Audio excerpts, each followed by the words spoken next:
Бул мындан 2000 жыл мурда жашаган Иса деген адам жөнүндөгү окуя. Балдар, Иса жөнүндөгү чындыкты качан жана кантип укканы белгисиз. Бирок бул мындайча болушу мүмкүн.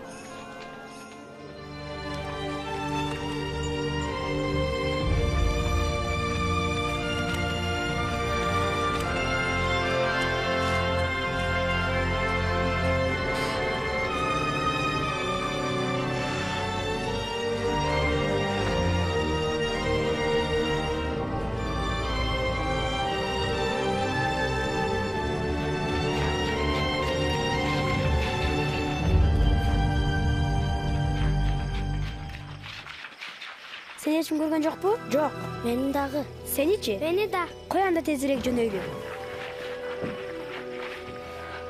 Бенджамин, сен эмне десең ошо де. Бирок Исаны Кудай жиберди деп ойлойм. Ал кереметтер жасаганы үчүнбү? Ушунун баары калп болсочу. Кереметтерди кантип түшүндүрөсүң? Джоэл, муну сага түшүндүрүштүн кереги жок.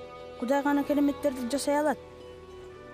Сокур адамдарын көрүп калышканыбы? Ооба. Мен мунун бирөөнө да ишенбейм. Мен ишенем. Сара, сен кайдан келип калдың? Эшегиме жем бергени келгем. Анан Иса жөнүндө сүйлөшүп жатканыңарды көрүп, мен да силерди уккум келди. Сен Иса жөнүндө уктуң беле? Көп уккам. Менин чоң апам Исанын апасын жакшы билет, ошол айтып берген. Төрөлүшү жана башка нерселерди. Бул чын эле кереметтүү окуя. Мариям Назаретте жашаган жөнөкөй кыз болчу. Ал Жусупка турмушка чыгууга даярданып жаткан. Кудай ага Жебреил деген периштени жиберди. Коркпо, Мариям, анткени сен Кудайдан ырайым таптың, боюңа бүтүп уул төрөйсүң. Анын ысмын Ыйса коесуң. Эркек көрбөсөм, бул кандайча болот? Сенин үстүңө ыйык рух түшөт. Сенин баардан жогору тургандын күчү каптайт. Ошондуктан төрөлө турган ыйыкка Кудайдын уулу деген ысым берилет. Мариям периштеден коркса керек. Мага периште көрүнсө, сөзсүз коркуп кетмекмин. Анан эмне болду? Назареттин тургундары. Мамлекет башчылары бардык адамдар өздөрү төрөлүп өскөн шаарга барып, катталышы керек деген мыйзам чыгарышыпты. Демек тизмеге өз атыбызды жаздырышыбыз керек. Каттоодон өтүшү керек. Ошентип Жусуп Мариямды алып, өзү төрөлгөн Бетлеемге жөнөдү. Алар Бетлеемге келишкенде шаарда эл көп болгондуктан жатарга жер таппай коюшту. Бизге эч жерден бош орун табылбай койду. Бош орун жок болгондуктан алар сарайда түнөп калышты. Ушундай сарайдабы? Ооба, ушу сыяктуу. Анан ошол түнү Иса төрөлдү. Ошол жерге жакын тоолордо койчулар бар эле. Алар койлорун кайтарып жатышкан.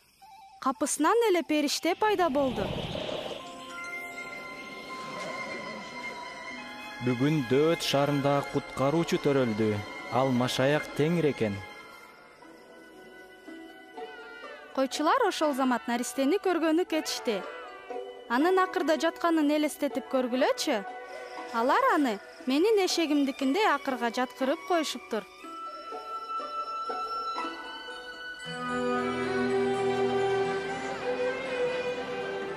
Иса төрөлгөндөн кийин Мариям менен Жусуп аны Иерусалимге алып келишти. Ошол жерден Кудайдан корккон Шымыйон деген карыяга жолугушту. Улуу Кудайым, эми өз сөзүң боюнча өз кулуңду тынчтык менен кое бересиң. Кудай Шымыйонго Исаны көрмөйүнчө өлбөйсүң деп убада берген. Себеби менин көздөрүм куткарууңду көрдү. Бул Кудайдын тандалганы, Кудайым жалгасы. Кудай силерди жалгасын. Чоңойгондон кийин бардык адамдардын жаман ойлорун, сөздөрүн жана иштерин кечириш үчүн Кудай Исаны тандап алган. Кудай мунун баары күнөө деген. Иса Теңир төрөлгөн. Чоң киши болду. Кичинекей болду беле? Албетте. Чоң апам ал 12 жашында ата-энеси менен Иерусалимге барганын айтып берген. Иса ибадатканадагы устаттар менен сүйлөшкөн. Мындай суроолорду берген бул кимдин уулу? Ал Назареттен. Ал биз менен кетти деп ойлогонбуз. Анын өжөрдүгүн кечиргиле. Анан Иса ата-энеси менен үйүнө келди. Ал күн санап, акыл эске толуп жатты.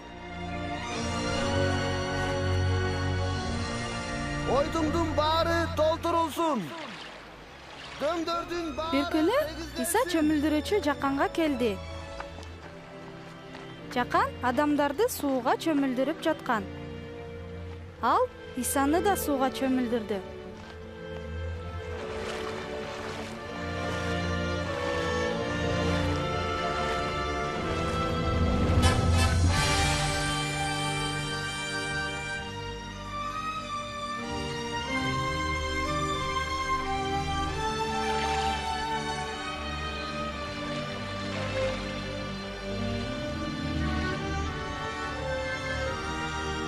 Анан бардык адамдар асмандан Кудайдын үнүн угушту. Кудай ага, сен менин сүйүктүү уулумсуң, мен сага ыраазымын деди. Анан ал эмне кылды? Ал бүт өлкөнү кыдырып, Кудай жөнүндө айта баштады. Салам. Салам. Иса өзү чоңойгон Назаретке кайтып келди. Бир жолу ал ибадатканага келгенде ыйык жазуудан окуп беришин суранышты. Ар бир адам Кудай менен түбөлүк жашашы үчүн Кудай аны жерге жибергени тууралуу ыйык жазуудагы үзүндүнү окуп берди. Теңирдин руху менде. Ал мени жакырларга жакшы кабар таратууга дайындады. Туткундарга боштондук жарыялоого, сокурлардын көзүн ачууга, кыйналгандарды эркиндикке чыгарууга, Теңирдин ырайым кылуу жылын жарыя кылууга жиберди. Жакшы сүйлөйт экен.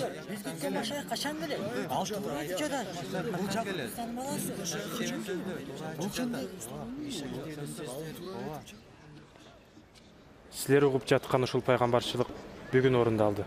Пайгамбарчылык орундалдыбы? Аны Машаяк гана орундата алат. Силерге чындыкты айтып коеюн. Биз кайдан билмегеле? Эч бир пайгамбар өз жеринде кабыл алынбайт. Бирок бул аягы эмес.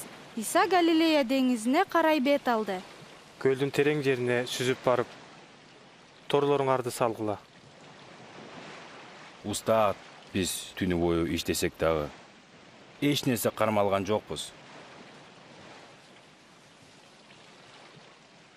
Бирок сен айтып жаткан соң, мен дагы торду салайын. Жакып, Жакан.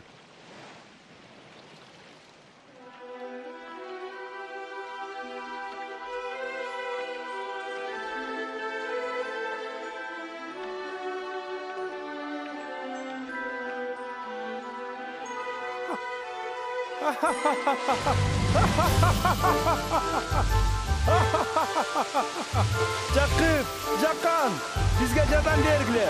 Болгула батыра. Бара албайбыз, бизде да балык толтура.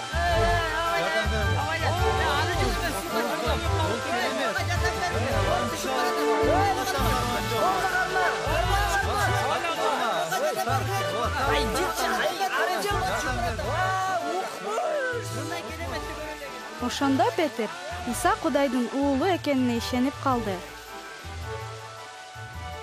Бирок Петр коркуп кетти, себеби ал көп туура эмес иштерди кылган. Ал Исадай ыйык жана күчтүү Кудай Петр сыяктуу күнөөкөрдү кабыл аларын түшүнгөн жок. Теңир, менден кет. Анткени мен күнөөкөр адаммын. Коркпогун. Мен кетишим керек. Мен да кетишим керек. Мен дагы. Жакшы калгыла. Жакшы калгыла. Жакшы баргыла.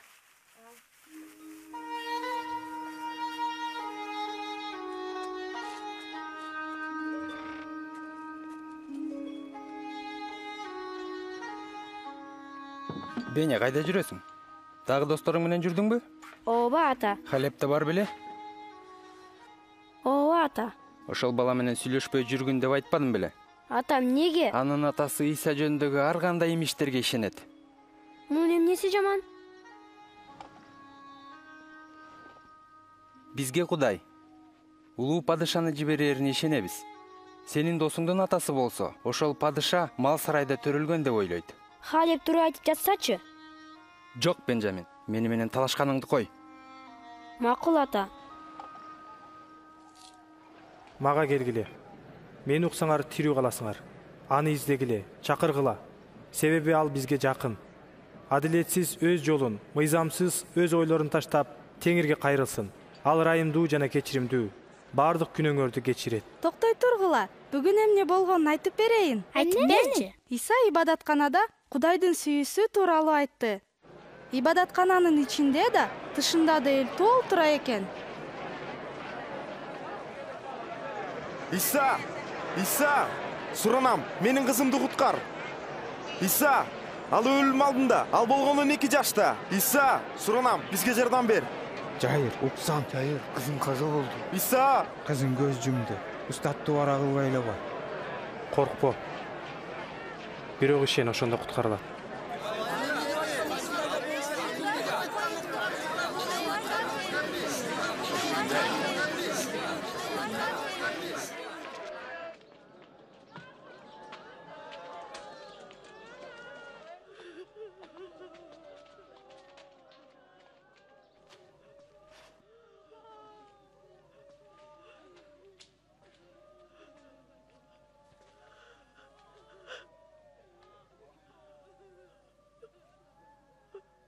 Кызым. Тургун.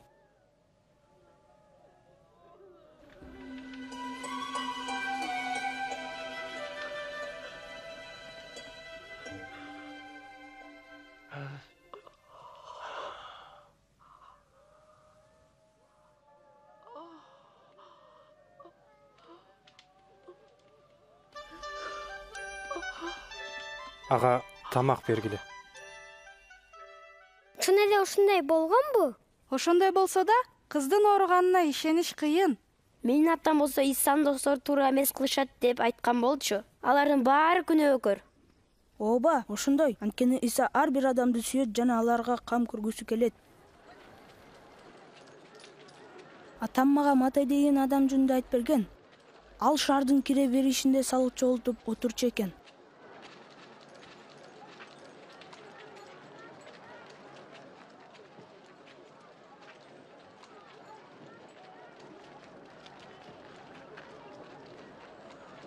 Мени ээрчи.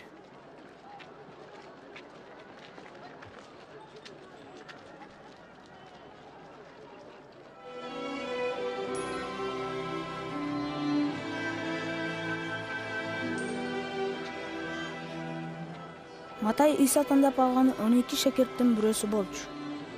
Алар Иса менен чогуу жер кыдырып, Кудай жөнүндө айткан анын эң жакын достору эле. Петр деген ат берилген Шимон, бир тууганы Андрей, Жакып, Жакан, Филипп, Бартоломей, албетте Матай, Тома, дагы бир Жакып, дагы бир Шимон, Жакыптын бир тууганы Жүйүт жана Жүйүт Искариот. Барын кантип эстеп калдың? Ал акылдуу эмеспи? А сен акылсыз болгондуктан ушинтип айтып жатасың. Калпайтпа. Жаман эшегинен кем калбайсың. Эй, сен азыр бирди көрөсүң. Ким бирди көрөт я? Ким? Ага тийишпе. Чын элеби? Сен ага болушун деп жатабы? Ушуну көрбөк, ур баланы, ур. Ушуну көрбөк болчу. Дагы, Балдар. ур баланы, ур деп атам.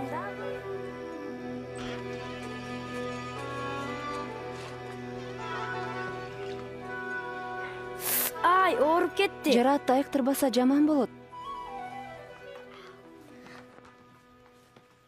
Эмне болуп кетти? Мушташыптыр. Сенден сураган жокмун, Лия. Кечир.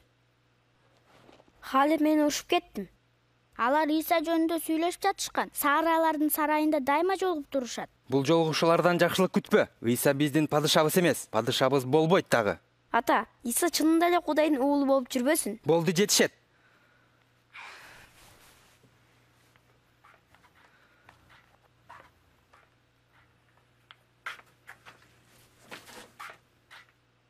Ушунча да катаал болосуңбу? Андай эмес. Жакында мунун баары маанисиз болуп калат. Исанын жолдоочусумун дегендердин арасынан чыккынчы табылышы мүмкүн. Андай болсо, ал көп деле биздин тынчыбызды албайт. Душмандарыңарды сүйгүлө. силерди жек көргөндөргө бата бергиле. Силерди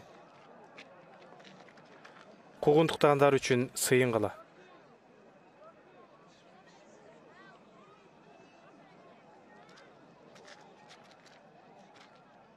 Оң жагыңа чапса,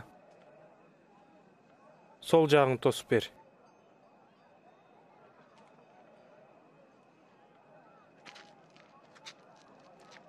Көйнөгүңдү алган адамга сырт кийимиңди да бер. Сураганга бер. Карыз сураган адамга тескери карабагын.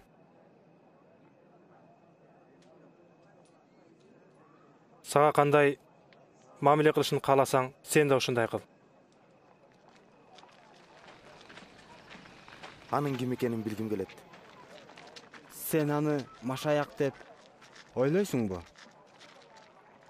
Ал машаяк деп эмнени айткысы келди? Ибадаткана тууралуу. Машаяк деген майланган. Келгиде, анын артынан баралы.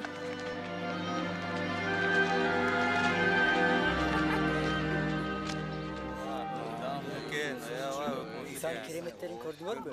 О, аябай. Ал деген күнөөкөрдөрдүн достору экен. Салык жине болчу эмес? Тиги неме кайдан келди? Билбейм, ал эмнеге келди экен.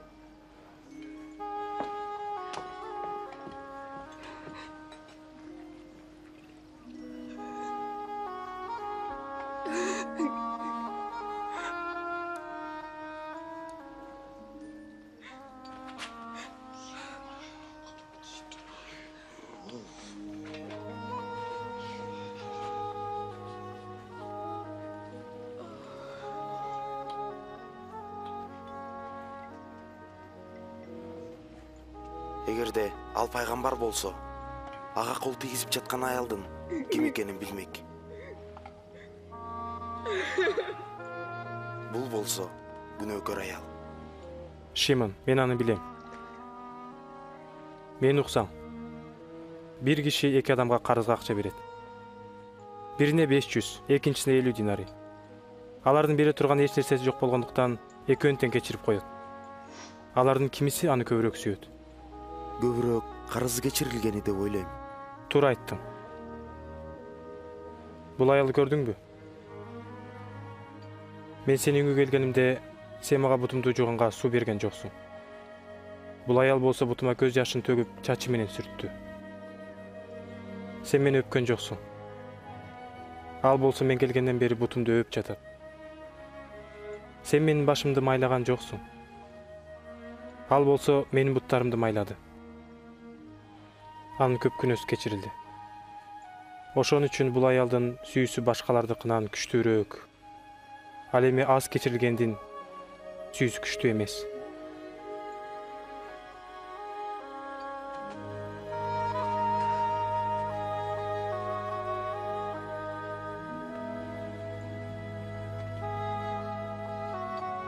Сенин күнөөлөрүң кечирилди. Сен ишенимиң куткарды. Тынчтык менен бара бер.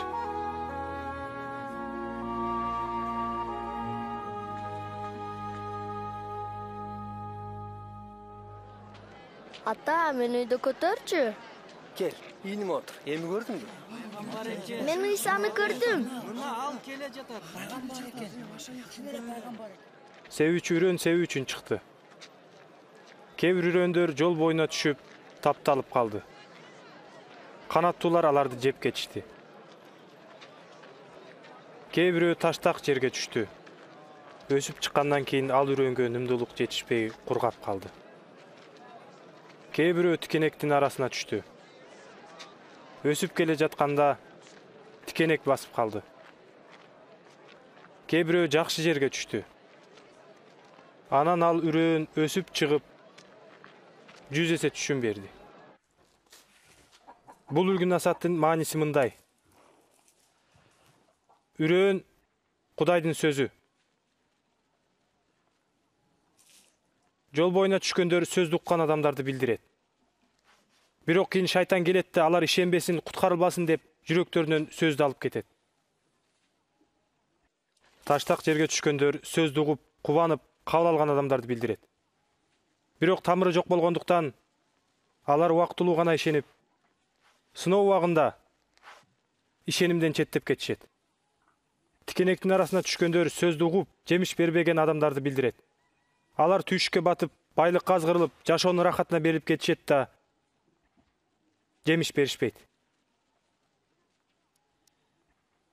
Жакшы жерге түшкөн үрөндөр сөздү угуп, жакшы таза жүрөктөрүндө сактаган, чыдамдуулук менен жемиш берген адамдарды билдирет.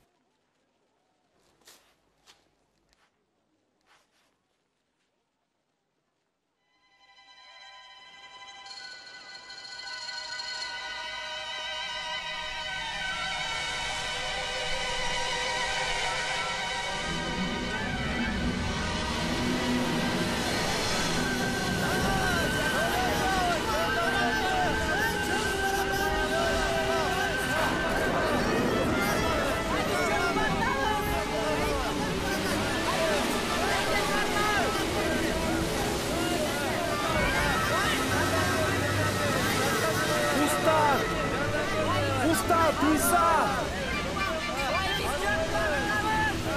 Çolup baratamiz!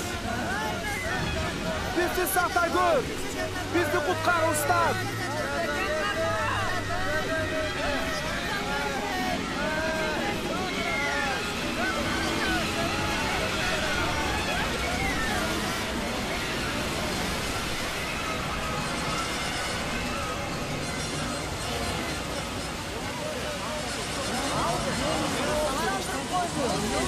Biz kurtarıldık, kurtarıldık. Керемет! Силердин ишенимиңер кайда?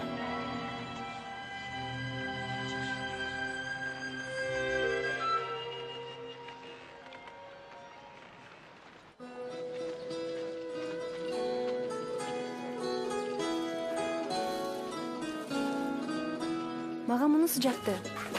Канча турат? Натан! Иса келатат деп уктуңарбы? Ал бияка келатабы? Ал шаарга келип калды. Жүргүлө тезирээк. Баратабыз.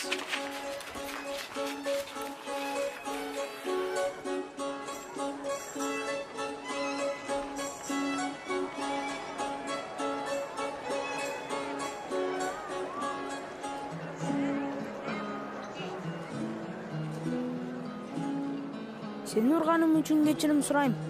Кечирип койчу. Устат, элди таратып жибер. Тегерек четтеги айыл кыштыктарга барып, өздөрүнөн тамак аш табышсын. Анткени биз эң жердебиз. Аларга тамакты силер бергиле. Бизде 5 нан, 2 балыктан башка эч нерсе жок.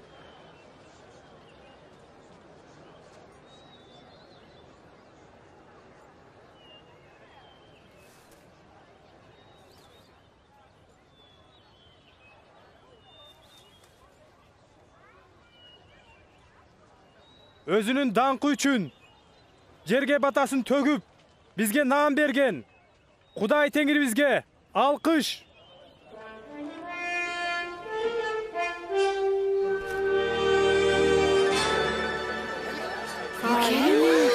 Буга ишениш кыйын.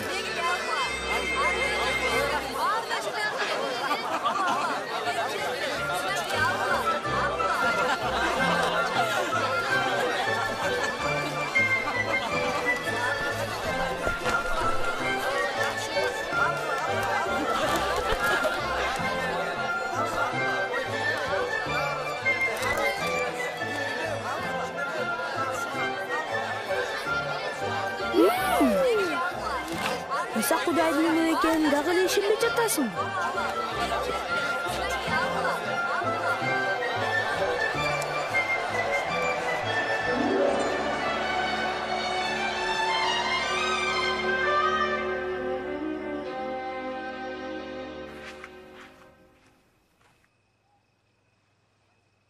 Кайда жүрөсүң? Ата, мен сизге чындыкты айтышым керек. Биз Исаны көргөнү бардык. Эмне?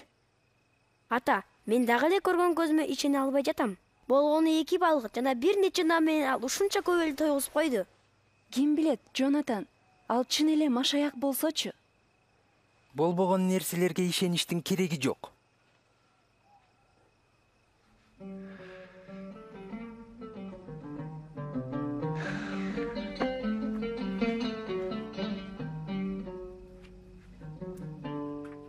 Биз эмне кылалы? Жазууда эмне деп айтылат? Сен муну кандай түшүнөсүң? Сен Кудай теңириңди чын жүрөгүң менен, жан дилиң менен, бүт акылың менен сүй. Өзүңдү кандай сүйсөң, жакыныңды дагы ошондой сүй. Ошондо түбөлүк өмүргө ээ болосуң. Менин жакыным ким? Бир адам Иерусалимден Жерихо шаарына бара жатып, каракчылардын колуна түшүп калат. Каракчылар анын кийимин сыйрып алып, сабап, араң жан кылып таштап кетишет. Бир ыйык кызмат кылуучу ошол жол менен баратып, аны көрүп, жанынан өтүп кетет. Бир леби да ошол жол менен баратып, аны көрүп, жанынан өтүп кетет. Самариялык бир киши да ошол жол менен баратып, аны көрөт да боору ачыйт. Жанына келип, анын жараттарына май менен шарап сыйпап таңат. Анан аны өзүнүн эшегине мингизип, мейманканага алып келет. Эртеси күнү кетип бара жатканында мейманкананын ээсине 2 динары берип, бул кишини кара, ашча каражат жумшасаң, кайтып келгенде берем дейт.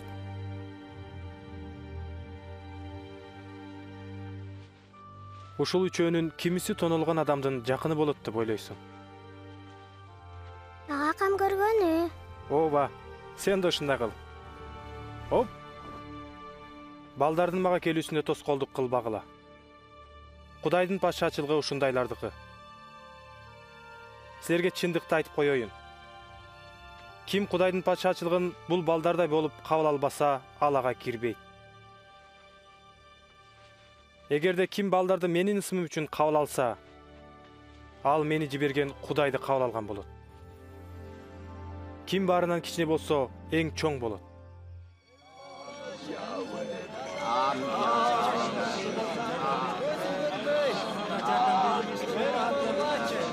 Эй, ким келет? Не болду? Бул Назареттик Иса өтүп бара жатат. О, Иса! Дөттүн уулу, суранам. Мага райым кыла көр.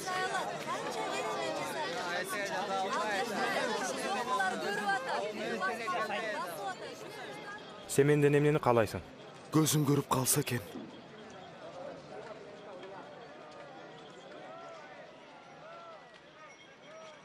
Көрсүн. Сени ишенимиң куткарды. Көрүп калдым. Көрүп калдым.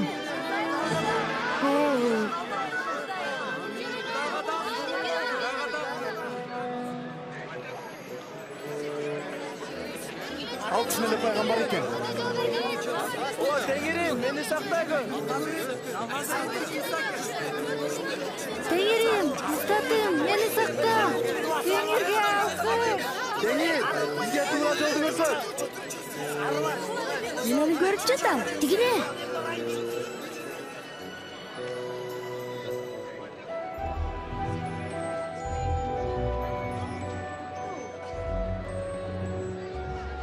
Бул киши эмнеге бакка чыгып алды? Бою кыска болгондуктан көрбөй жатат. Закай, тезирээк түш. Бүгүн сен үйүңдө болушум керек. Меникиндеби? Ким анын үйүнө киргиси келет? Закай Исаны кайдан билет?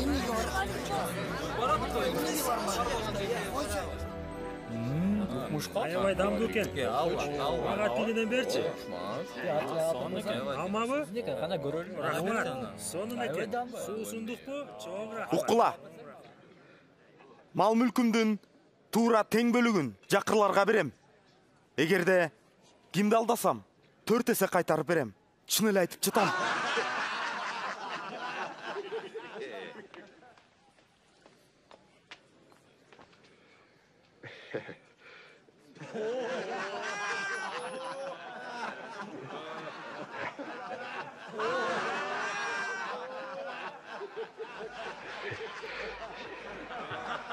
Көргөн көзүмө ишенбей турам. Сабак жыйноочу элден чогуу кан таратып берип жатабы?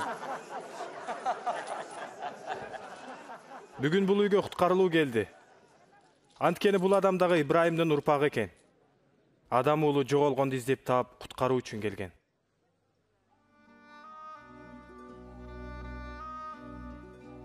Мына биз Иерусалимге бара жатабыз. Ал жерде адам уулу тууралуу айтылгандардын баары орундалат. Аны бутпарастардын колуна салып беришет. Алар аны чылдыңдашат. Анан болсо кордошот, бетине түкүрүшөт. Анан өлтүрүшөт. Бирок 3-чү күнү ал кайра тирилет.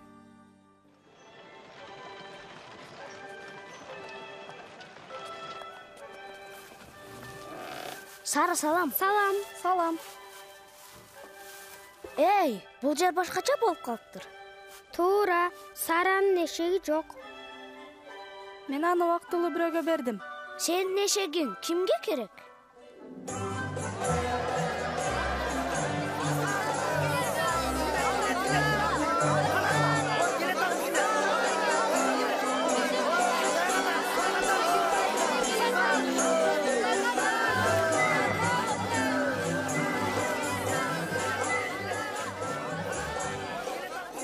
Usta, шакырттеринди тыйбайсыңбы? Бул чындыкты силерге айтып коеюн. Эгерде алар унчукпаса, анда таштар да кыйкырышат. Тынчтык, урмат, даң. 5, 6, 7, 8, 9, 10, 11, 12, 13, 14, 15, 16, 17, 18, 19, 20.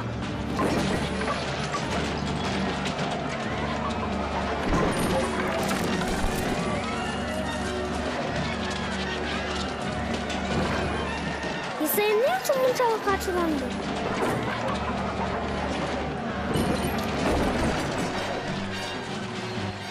Алар Кудайга табынуунун ордуна ибадаткананы базар кылып алышпадыбы? Ыйык жазууда мен үйүм сыйынуу үй деп жазылган. Силер аны каракчылардын уюгуна айлантып алдыңар. Анын балдарыма келатат. Токтоткула. Токтоткула аны.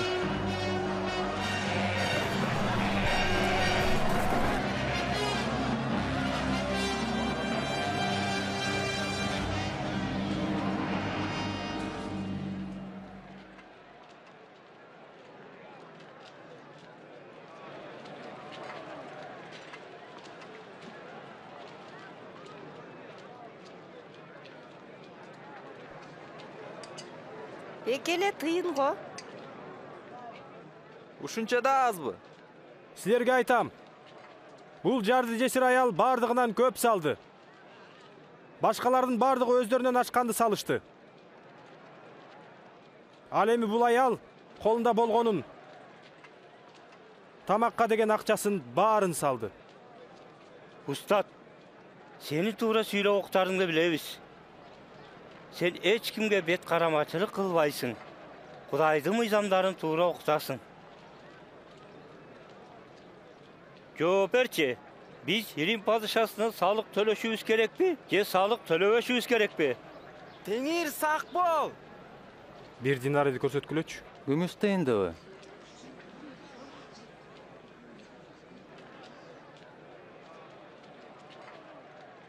Бул тыйында ким тартылган? Падыша! Андай болсо падышага, падышаныкын, Кудайга, Кудайдыкын бергиле. Силер буга эмне дейсиңер?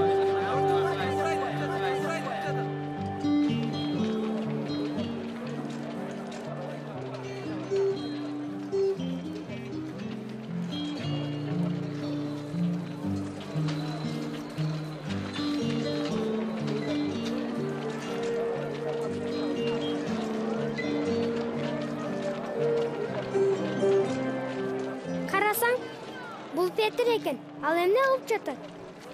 Пасак майрамына тамак аш алып жатат.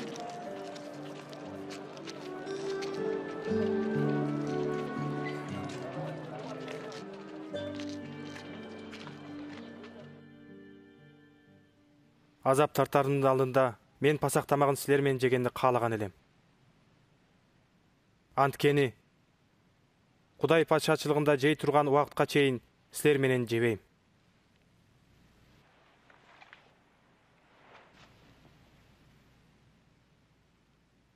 Бизге жүзүм ширесин берген Кудай Теңирим, сага түбөлүккө алкыш болсун.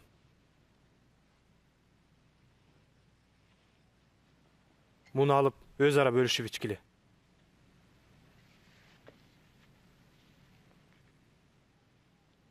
Бизге күнүмдүк наныбызды берген Кудай Теңирим, сага түбөлүккө алкыш болсун.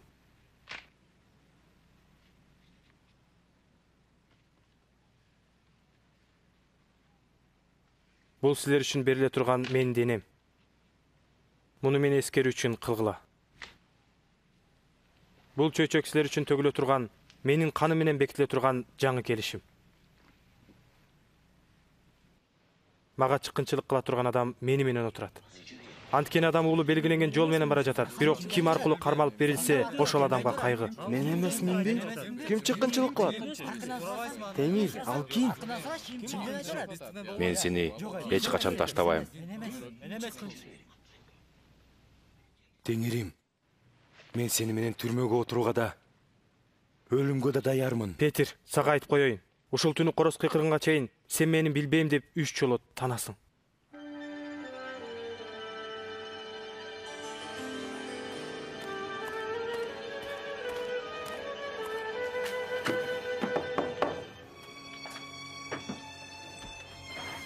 Сот өз чечимин чыгарды.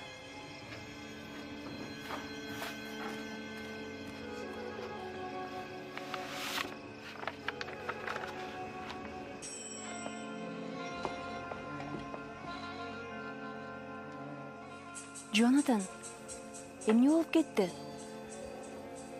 Баягы падыша деп жүргөн неменен аягы келди деп ойлойм. Мага жаңы эле соттон чакыруу келди. Исанын Жүйүт Искариот деген окуучусу аны кармап берүүгө жардам берем дептир.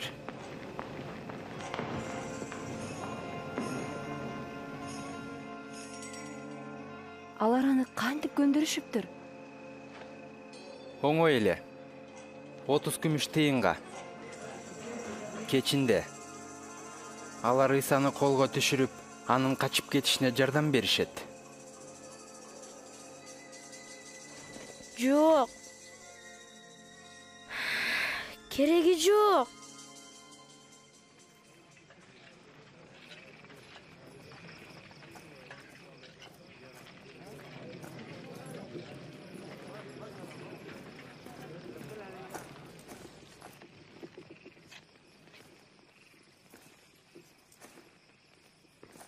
Жүйүт.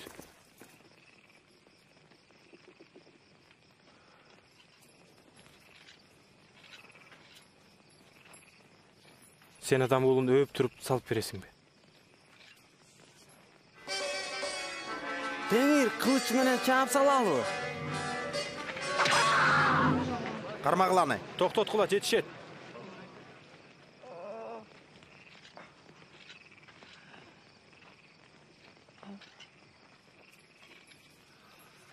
Ой тобо, булукмуш го я.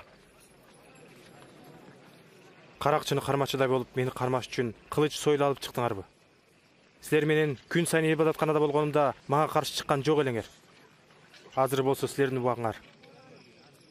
Караңгычылыктын убактысы.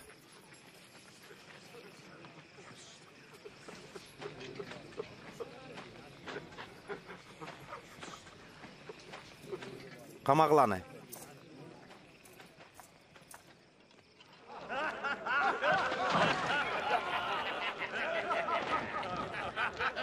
Карагыла, бул падышанын кийими. Бизге пайгамбарчылык кылчы. Кана, урматтуу падыша. Сен бизге эмне дейсиң? Бизди куткарасыңбы я? Болду, Исай менен жүрчү. Жок, мен аны тааныбайм. Чогуу жүргөнүн көргөм.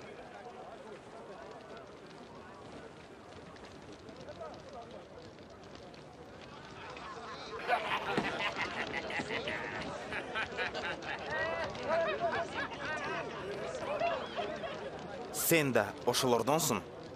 Жок, алардан эмесмин.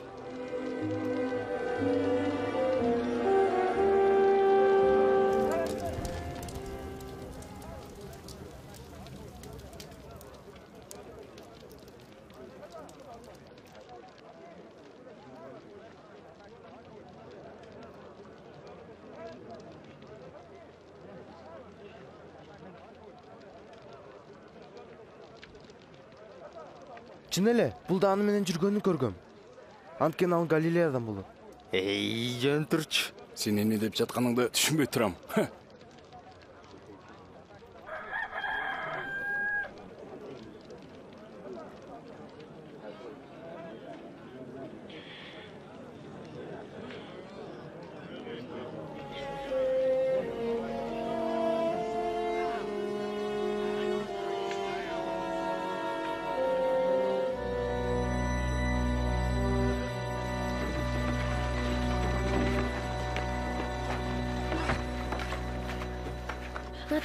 Натан! Беня, эмне болду? Исаны кармап кетишти. Тезирээк башкаларга кабарлашыбыз керек.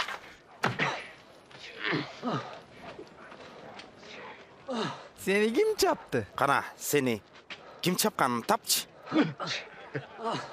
Токтогула. Токтогула деп жатам. Аны кеңешке жибергиле. Bas!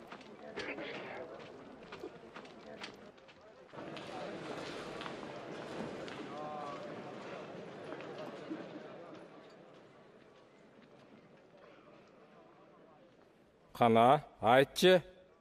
Сен машаяқсыңбы? Айтсам, баары бир ишенбейсиңер. Силерден сурасам, баары бир мага жооп бербейсиңер. Мындан кийин Кудайдын уулу кудуреттүү Кудайдын оң жагында отурат. Демек, Кудай уулусуңбу? Мен экенимди өзүң айтып жатасың. Bizge daha kanday dalil gerek? Biz anın özü Osman укпадык mı?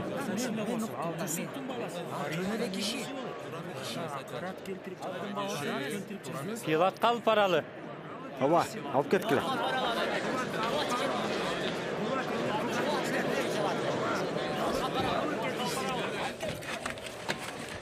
Исаны Пилатка алып барышат. Понтий Пилаткабы? Ал эң катаал римдик башкаруучу эмеспи? Ал миңдеген адамдарды айкаш-чыгачка кадатып өлтүргөн кардуу адам.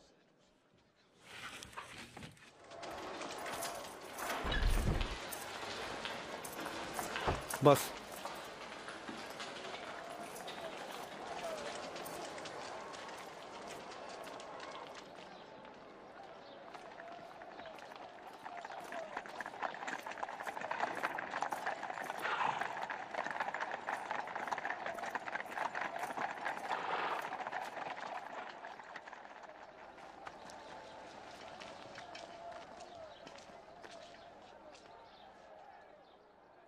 Таң атпай, менден қалғанар эмне? Бұл адам биздин элди такыр бузуп жатат. Жүйүт аймагында өз окутусун таратып жатат. Ага кандай жаза берели? Өлүм жазасы. Мен болсо бул адамдан эч кандай күнөө тапкан жокмун. Ал күнөөлүү. Ал бизге падышага салык төлөөгө тыюу салып жатат. Өзүм машаяк падышамын деп айткан. Падышабы? Сен жүйүттөрдүн падышасысыңбы? Өзүң айтып жатасың. Ал Галилея аймагынан Жүйүткө чейин окутусун таратып жүрөт. Ал Галилеялыкпы? Сен эмне Галилеялыксыңбы? Андай болсо, анын ишин Иродтер иштесин. Ал азыр Иерусалимде эмеспи? Ирод калып кеткиле.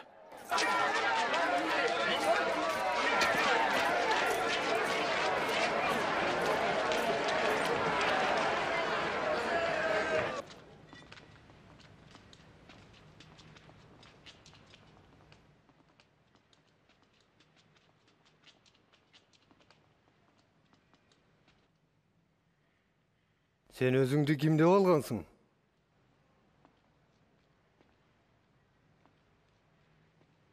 Elçilerim деп алганың кимдер?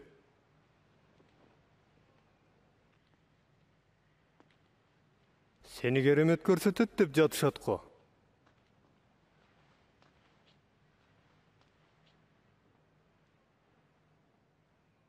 Мага бир керемет көрсөтчү. Мырзам, ал адамдардын башын айлантып, өзүм падышамын деп жатат. Падыша? Ал падышабы?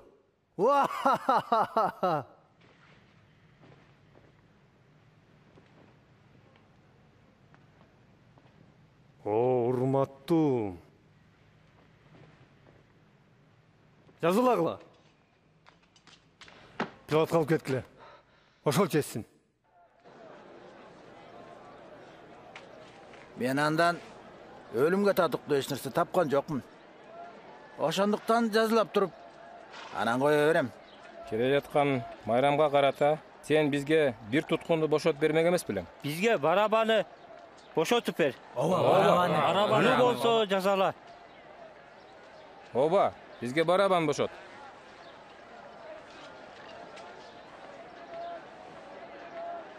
Айкашыгашка када! Ооба, айкашыгашка када! Sen, жазалагыла.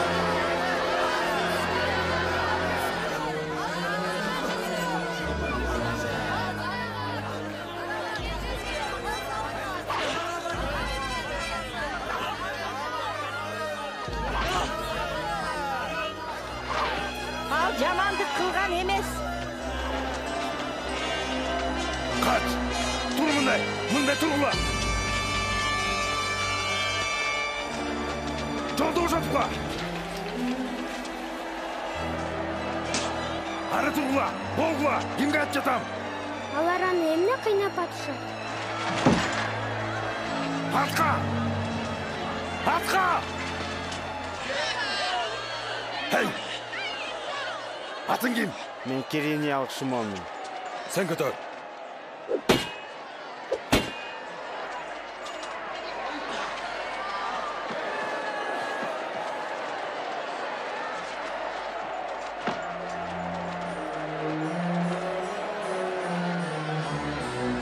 Артқа! Kaç oldu?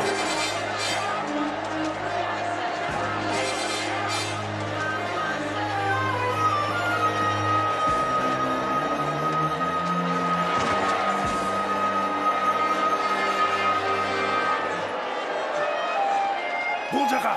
Bul! Tez деп атам! Bul tezірек! Емесен! Жөні!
Arkandı ver!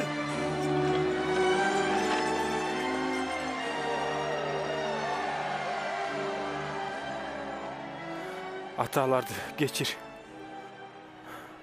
Эмне кылып жаткандарын билишпейт.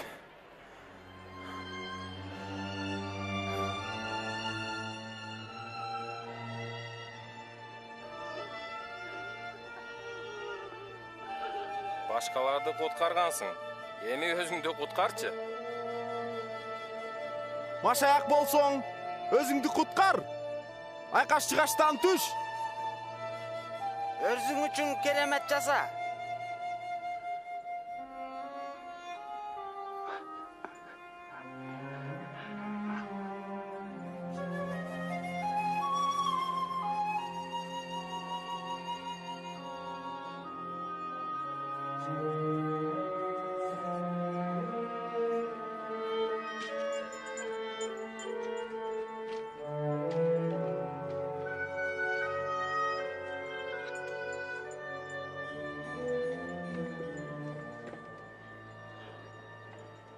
Бу жерде эмне деп жазылган?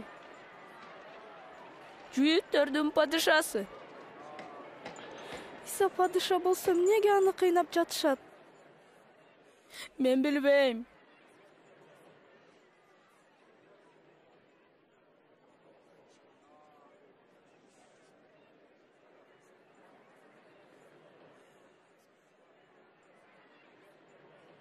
Джонатан, сен кандай деп ойлойсуң?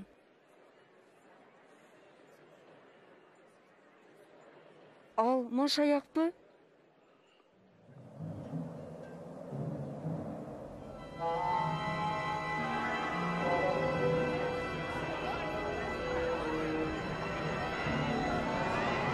Эмне болуп кетти?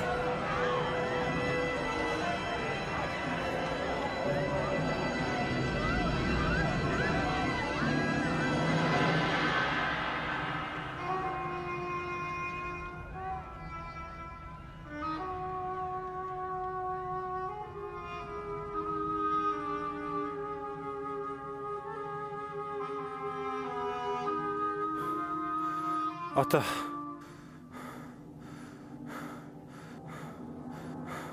Seni koluna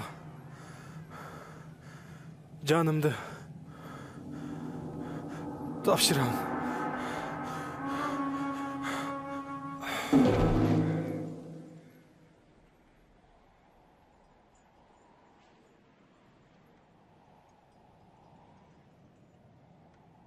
Мен устатка мырза даярдап койдум. Сөөгүн мага бергиле. Ала берсең болот.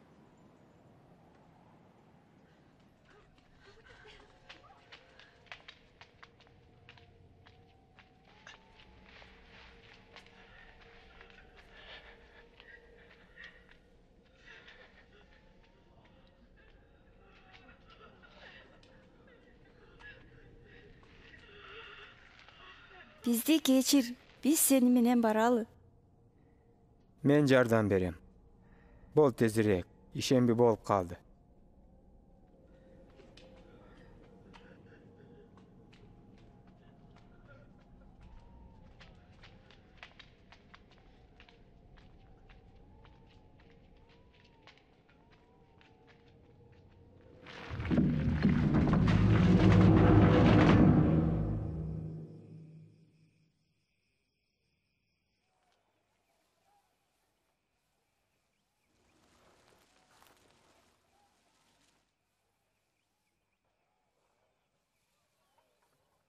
Биз эми мындан ары Исаны көрбөйбүзбү?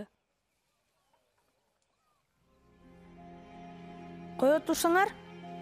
Барыңар тең Иса эмне деп айтканын унутуп калдыңарбы? Эмне? Менин эсимде Иса Теңир 3 күнү кайра тиридем деп окуучуларына убада берген.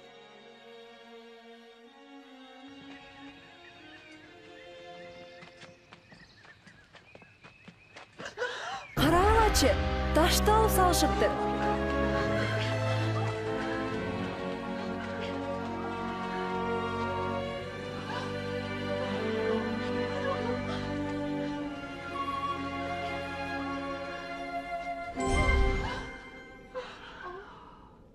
Эмнеге тирүүнү өлүктөрдүн арасынан издеп жатасыңар? Ал тирилди. Анын силерге айткан сөздөрүн эстегилечи. Адам уулу күнөөкөрлөрдүн колуна салынып берилип, айкаш жыгачка кадалып 3-чү күнү тирилиши керек.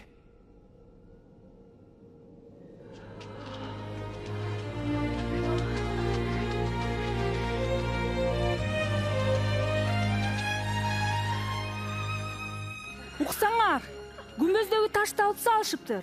Ичине кирсек, ал жерде Теңирдин денеси жок экен. Жок? Анан ал эки киши бизге мындай деп айтышты. Өлүктөрдүн арасынан тирүүнү эмнеге издеп жүрөсүңөр? Ал тирилди. Бул чындык. Бизге ишенгиле. Бул чындык. Мүрзөнүн ичи бош экен. Теңирдин денесин тапкан жокпуз. Петир, сен бизге ишенишиң керек.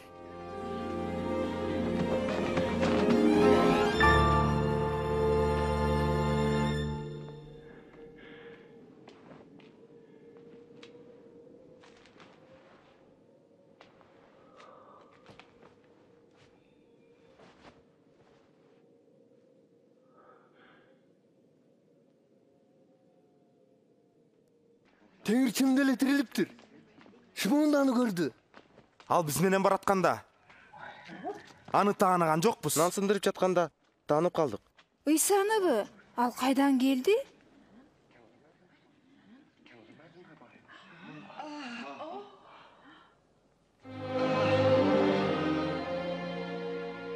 Силерге тынчтык болсун.